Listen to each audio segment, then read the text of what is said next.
Tonight, we report on a drive-by shooting in Desert Air and why a spotting scope and a search for owls lead to a lockdown last week. What's happening in sports, Bob? Well, Amber, the Walleyes in Ellensburg battled it out in twin bill action last night at Larson Field, and the Yankees sweep the Mariners. Here's a quick glance at our Weather Center forecast. Hello everyone, I'm Chaselyn Rodriguez. Some showers may be possible along the Cascades. However, dry conditions are expected within the next few days with hot temperatures. I have more details for you in just a bit. I'm Amber Jinks, and we have all this and much more on iFiber One News. From the iFiber One HD studio here in the heart of the Columbia Basin, this is iFiber One News, your #1 source for local news, sports headlines, and our very own Weather Center forecast covering the entire Columbia Basin. This is iFiber One News, and it starts now.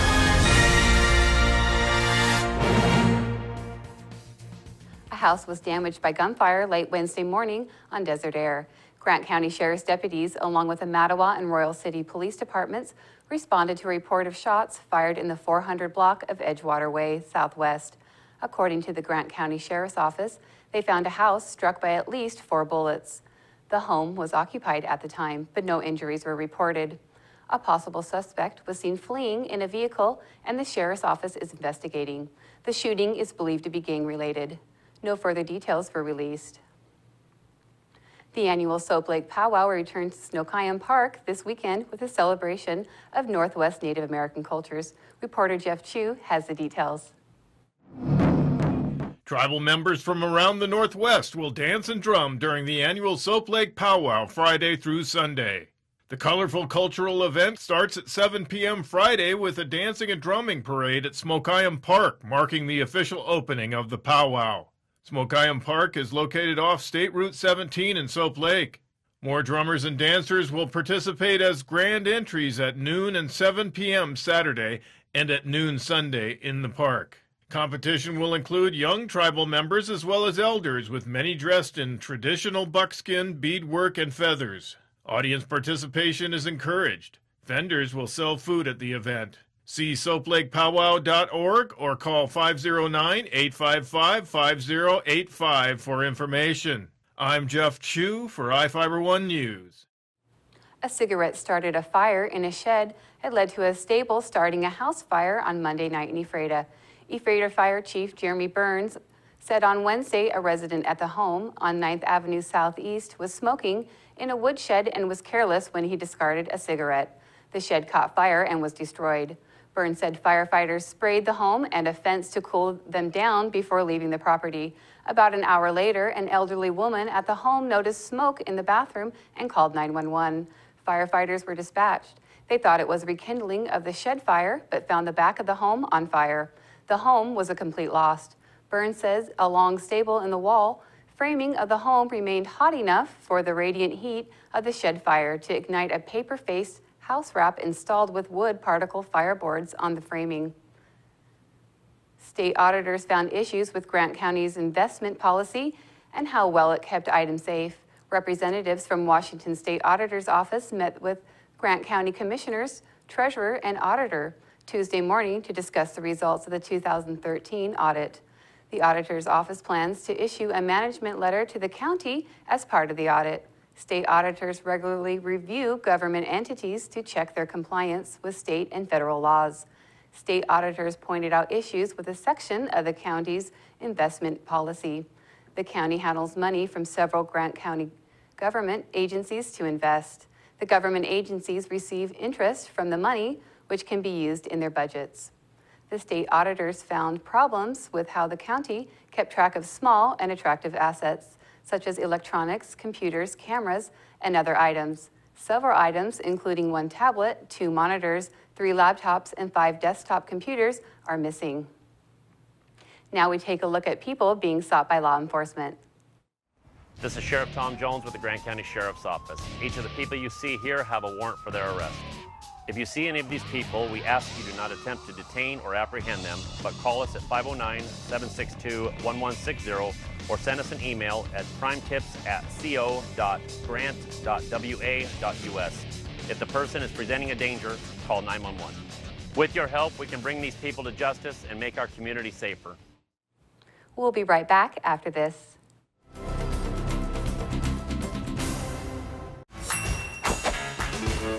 Just when I thought the blizzard couldn't get any better, DQ put the blizzard inside a waffle cone. This is mind-blowing. So when DQ asked me how I would tell the world, I said...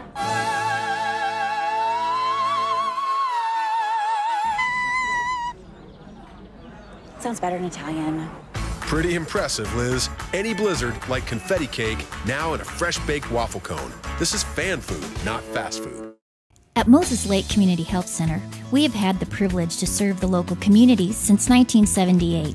What I like about working at this clinic more than any other clinic that I've worked at is the patient care. With the patient care team that we've assembled, it allows us to take care of these many facets of the patient and their family's needs. Please take the opportunity to experience the high-quality care provided at our clinics.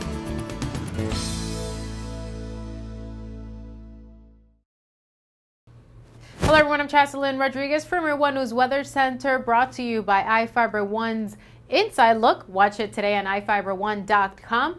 High heat arriving soon around our area. Mostly clear skies overnight. Even within the next few days, we're expecting mostly clear skies with above normal temperatures for this time of year. Over 90-degree weather for this weekend, possibly hitting that 100-degree mark. Possible showers near the lower Idaho Panhandle for Friday afternoon. For our area, we're expecting dry conditions. Let's go ahead and take a look at the almanac within the past 24 hours. We started off the day in the upper 50s, temperatures slightly above the normal for this time of year, and the maximum temperature above the normal in the lower 80s. Definitely not as hot as that record high of 100 degrees in 1969. Sun setting at 8:49 p.m. And for Moses Lake, very similar conditions. Maximum temperatures in the lower 80s. It should be in the upper 70s for this time of year, and the low in the lower 50s, around the normal for this time of year. Sun setting at 8:48 p.m. And right now, outside your door in the lower 80s with partly cloudy skies, a dew point around 44, and those winds pushing through pretty calmly from the northeast. Calm winds pushing through, and mostly clear skies around the state. Some showers may be possible along the Cascades. However, we're expecting dry conditions along the coastal area and towards much of our state within the next few days, with an increase in temperatures by the weekend from the mid to upper 90s and possibly hitting the 100-degree mark. In the meantime, mostly clear skies along our state. Maximum temperatures towards the coastal area from the upper 60s to lower 70s, lower 80s towards Olympia, towards the Yakima Valley in the lower 90s, and towards in the northwest, those maximum temperatures in the lower 80s. Let's go ahead and take a look, at a closer look, I should say, towards our Columbia Basin. Those maximum temperatures ranging from the mid 80s to upper 80s, and towards southern parts, Ephrata 90, towards Royal City as well in the lower 90s, Quincy in the upper 80s, and towards Moses Lake in the upper 80s. Temperatures slightly above the normal for this time of year along the region. Warm for tomorrow into Saturday. There is a gradual increase in temperatures. Friday 90, 96 on Saturday, and possibly hitting that 100-degree mark Sunday into the beginning of the work week. It will be very hot around our area. Hope you all enjoy this weekend. We'll be right back with sports.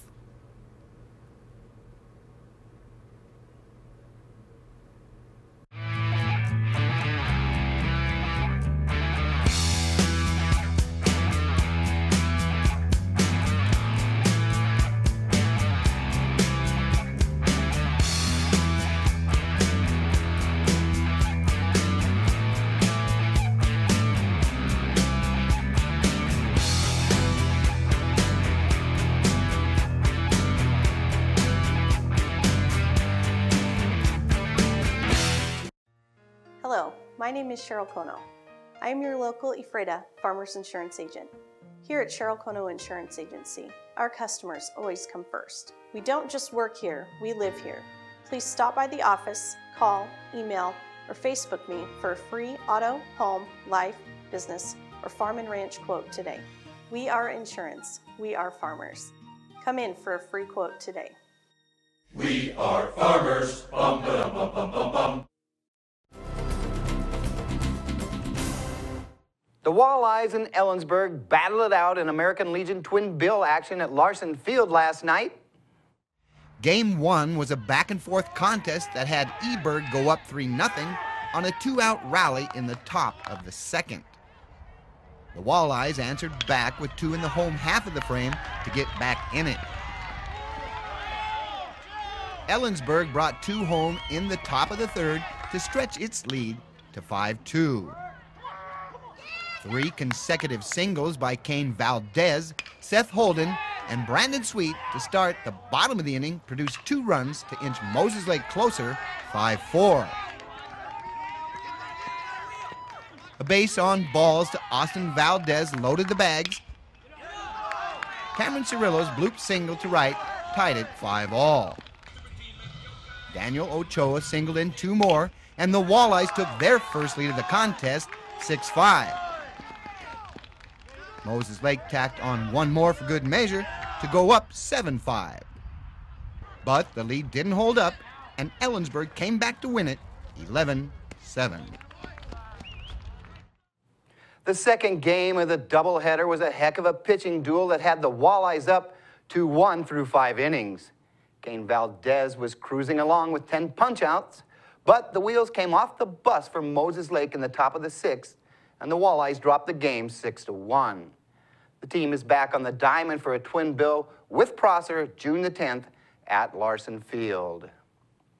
The Mariners' offensive woes continue as they dropped another game to the Yankees. Masahiro Tanaka gave up 1 run over 7 innings in his return from the DL list, and the Yankees swept the M's. New York beat Seattle 3-1 last night. The Bronx Bombers got all the runs they needed on a 2-run homer by Garrett Jones and a solo shot by Mark Teixeira. Tanaka fanned a season-high 9 and had no walks in his first outing in a month. Seattle falls to 24-29 with the loss. The M's continue their home stand with a 4-game series with the Rays beginning tonight. American Pharoah arrived at Belmont Park for Saturday's running of the Belmont Stakes. The 3-year-old colt is trying to become the first Triple Crown winner since a firm claimed it in 1978. CNN's Richard Ross has the story. America's latest hope for a Triple Crown horse racing winner is in town. American Pharoah arrived at Long Island's MacArthur Airport and then received a police escort here to Belmont Park. He was first off the van at Barn 1. American Pharoah's connections, the owner and the trainer, were ebullient about his chances still just days before the race. I think he really looks really well for what he's been through, all the shipping and all, and I think his energy level, I could tell when he got off when I walked him around there, he was, he still feels pretty strong. Everything is about how the wear and tear. He's a world traveler, literally, in terms of how many times he traveled. He ran 2 big races. Now that would be his 4th in 8 weeks. You look at signs, the horse tells us if he's ready or not. You look at him, he's a happy horse. They said he was in fine form, strong and well behaved at the airport and after being walked around the barn. For now, he'll face 7 other horses as he goes for the Belmont Stakes, the final leg in the Triple Crown, on Saturday. Richard Roth, CNN, New York. The Columbia Basin River Dogs and Central Washington Spuds play single games at Larson Field Friday night. The River Dogs kick off the action at 5:30. The Spuds take the field at 8. We'll be back after this break. You don't have to drive to Seattle for exceptional cancer care. Confluence Health's cancer program delivers world-class care close to home. We have a highly experienced oncology team in a state-of-the-art facility, and we're a member of the Seattle Cancer Care Alliance, which gives our patients access to world-renowned therapies developed at Fred Hutchinson, the University of Washington Medicine, and Seattle Children's. Together with the SCCA, we're delivering world-class cancer care close to home.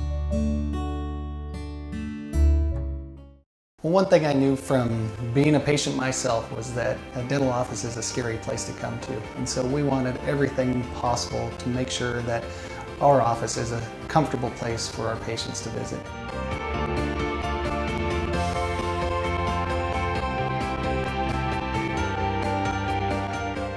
patients that I have, my clients, have made me a part of this community, and we want to give back in every way possible.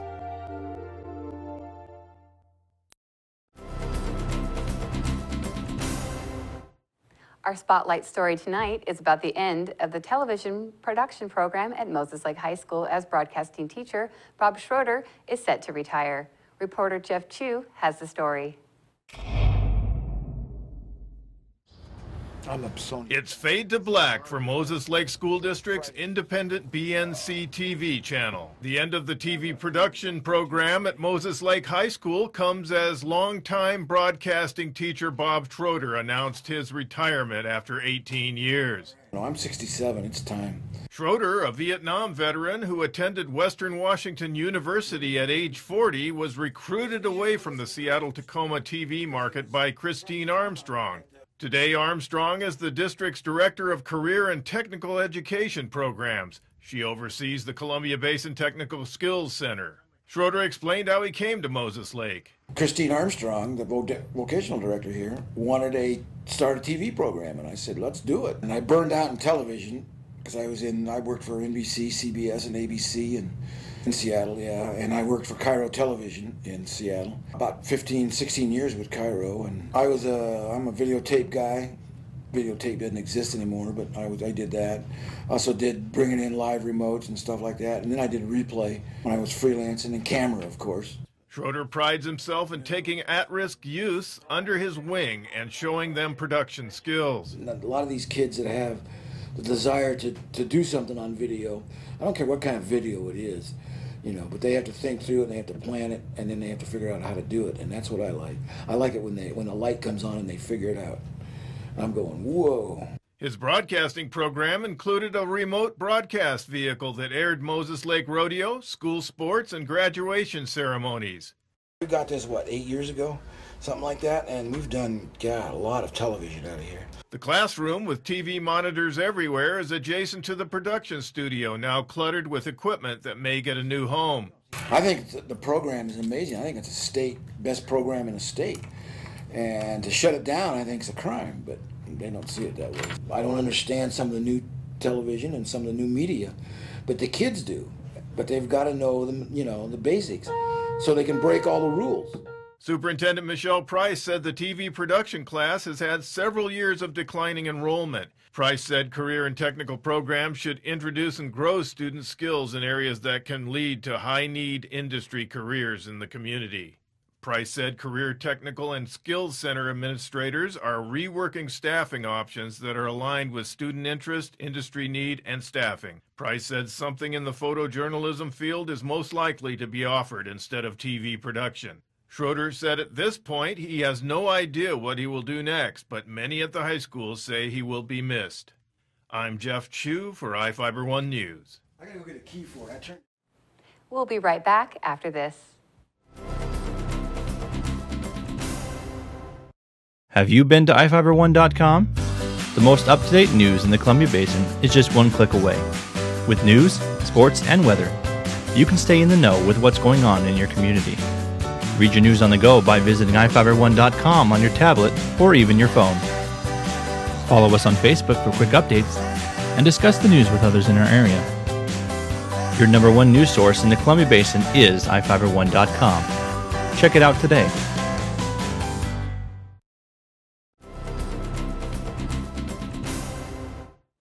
Welcome back. A man using a scope on a rifle stock to observe owls triggered a lockdown at the Columbia Basin Technical Skills Center in Moses Lake last week. Moses Lake police were looking for the man since May 28th after one woman reported seeing a man pointing a rifle from a pickup truck toward the Skills Center. The man contacted Moses Lake police on Wednesday morning and said he was the person in the truck.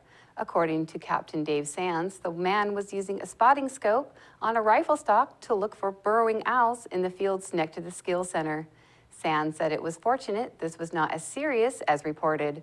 He said the police appreciate the witness coming forward and reporting what appeared to be a significant incident, and they appreciate the man coming forward to resolve the issue. 9 Grant County children are being honored at the annual Chief for a Day celebration on June 11th in Ephrata. The 14th annual event celebrates the lives of children enduring and overcoming physical or developmental challenges. According to the Grant County Sheriff's Office, each child is honored and empowered as chief of a local law enforcement or fire agency for the day. The event includes presentations from the participating agencies, the Grant County Board of Commissioners, and Superior Court judges. The Thomas A. Bora Foundation, an Ephrata-based nonprofit organization, sponsors the event. The foundation assists special needs children in U.S. and Mexico. A change in staff at the Soap Lake School District led to a state auditors finding a problem in graduation rate reports. State law requires public high schools reports the school's graduation rate. The report includes whether the student graduated, transferred to another school, dropped out, migrated to another country, or died. If the student transferred to another school, the district must have official written documentation the student enrolled in another school. The auditor stated the district didn't have proof about the status of 3 of the 12 students who were transferred from Soap Lake High School. Superintendent Dan McDonald explained the district had a lot of changes in its secretarial staff during the audit's time period. The district didn't keep documents showing students transferred from the high school to the alternative high school. District officials added training so the issue won't occur again. In Northwest News, an elementary school teacher is out of a job after she reportedly gave free lunch to students who didn't have money to buy food. She is hoping her actions will lead to changes with the school district. Reporter Todd Mustin has the story. Della Curry is out of work and unashamed after being fired by the Cherry Creek School District. And I would do it again in a heartbeat. Della is the former kitchen manager at Dakota Valley Elementary School in Aurora. She lost her job Friday after giving school lunches to students who didn't have any money. I had a first grader in front of me crying because she doesn't have enough money for lunch. Yes, I gave her lunch. Tuesday, Cherry Creek Schools said, quote, "The law does not require the school district to provide the meal to children who've forgotten their lunch money. That is a district decision. We provide hot meals to students the first 3 times they forget their lunch money and charge their parents' accounts. The 4th time, we provide a cheese sandwich and milk," end quote. Della says that meal is not sufficient, and many times she paid for lunches out of her own pocket. I'll own that I broke the law. The law needs to change. To qualify for the free lunch program, a family of 4 would have to have a household income of around $31,000, below $45,000 for a reduced lunch. Della says the students she helped out did not qualify for either program. Kids whose parents make too much money to qualify, but a lot of times they don't have enough money to eat. Parent Darnell Hill says Della had helped out his son when he forgot his lunch money. Do something different besides fire her. She's trying to help. And now Della is hoping her story will lead to some changes. If me getting fired for it is one way that we can try to change this, I'll take it in a heartbeat. That's going to do it for us here at iFiber One News. We want to thank you for watching, and we'll see you again tomorrow.